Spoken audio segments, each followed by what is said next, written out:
అంటే నవ్విపోదురు కాక నాకేమన్నట్టుంది. వాళ్ళు జగన్మోహన్ రెడ్డి 1,29,000 కోట్ల భారంతో ఆయన రిటైర్ అయినాడు. విద్యుత్ సంస్థల మీద 1,29,000 కోట్లు. 5 ఏళ్లలో 10 సార్లు కరెంటు ఛార్జీలు పెంచాడు.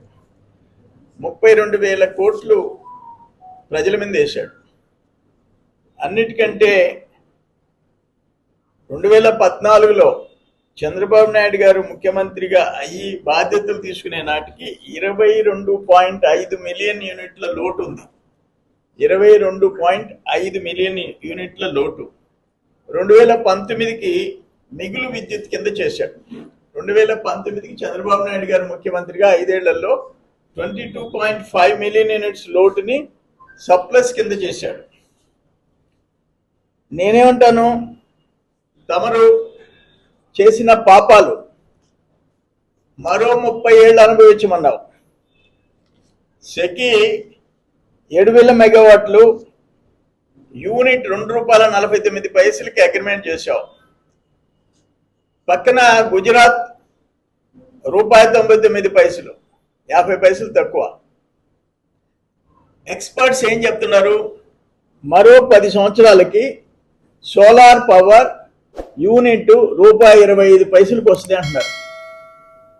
అంటే ఈరోజు ₹2.49 అయితే దాంట్లో సగాటికి వస్తుంది. నువ్వు 30 ఇయర్స్కి అగ్రిమెంట్ చేసావు అంటే అప్పటికి నువ్వు ముత్తాతలు అయిపోతావు. 30 ఏళ్ళకి నువ్వు ముత్తాతలు అయిపోతాడు Jaganmohan Reddy.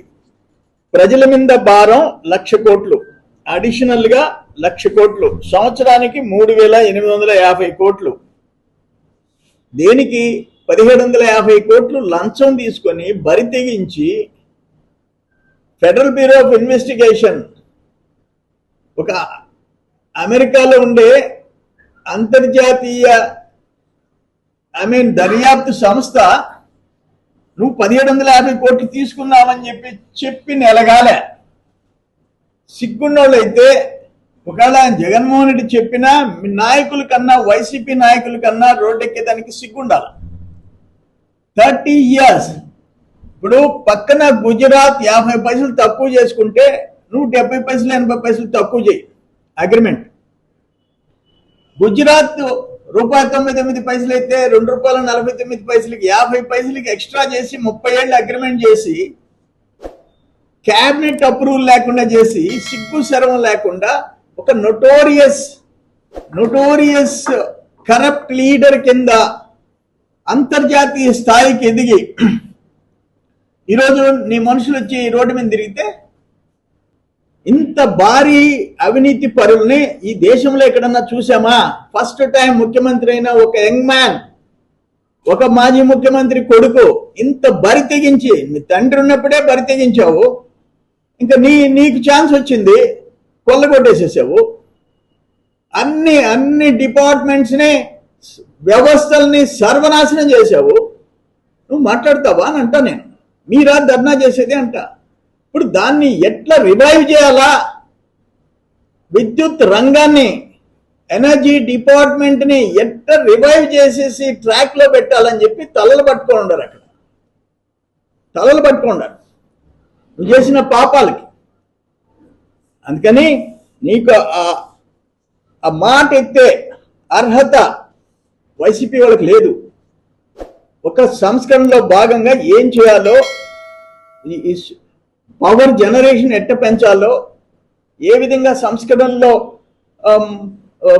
Power charges coming ఇయర్స్లో తగ్గించాలో అది ఆలోచించే ఒక నాయకుడు చంద్రబాబు నాయుడు గారు. ప్రజల మీద భారాన్ని ఎట్ట తగ్గించాలని చెప్పేసి ఆలోచించేవాడు.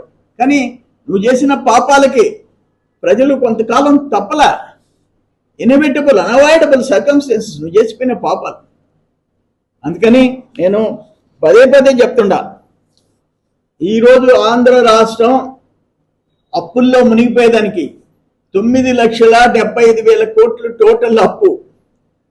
9,75,000 కోట్లు కార్పొరేషన్స్ ముంచావు. నేను అసెంబ్లీలో చెప్పా, జగనన్న జల్సా పథకాల్లోకి ఎన్ని వేల కోట్లు ఎట్టి ఖర్చు పెట్టావు, ఈ టోకరా పథకాల్లో కార్పొరేషన్లని వ్యవస్థలను ఎట్ట ముంచేసేసావు, ఎట్ట ప్రజలను ఎత్తిన టోపీలు పెట్టావు, ఇవన్నీ చూసాం. అందుకని ఇంకనైనా సరే ఒక పద్ధతిగా ఉండండి. రోజు మీరేంది ధర్నా చేసేది? రాష్ట్రాన్ని సర్వనాశనం చేసి మీకు ధర్నా చేసే హక్కు మీకు ఎక్కడిది అంట. మీరు చేసిన పాపాలు ప్రజలు అనుభవిస్తున్నారు. ఇప్పుడు ఒక్క ల్యాండ్ స్కామ్స్ లో ఎన్ని ఒక రీసర్వే సదస్సు, ఒక రెవెన్యూ సదస్సు, రెవెన్యూ సదస్సు అయినా కూడా ఆ భూముల కుంభకోణాలు పరిష్కారం చేసేదానికి రెవెన్యూ డిపార్ట్మెంట్ తలపట్టుకుంటా ఉంది. అది పరిస్థితి. నేనేమంటానంటే, ఇది కూడా చెప్పా, ఆషామాషి కాదు. ఇక్కడ అరవిందో సప్లై చేసిన బొగ్గు కుంభకోణం మీద సిఐడి విచారణ జరిపించాలని చెప్పేసి నేను ప్రభుత్వానికి విజ్ఞప్తి చేస్తున్నా. మొన్న చేసా, ఇప్పుడు చేస్తున్నా.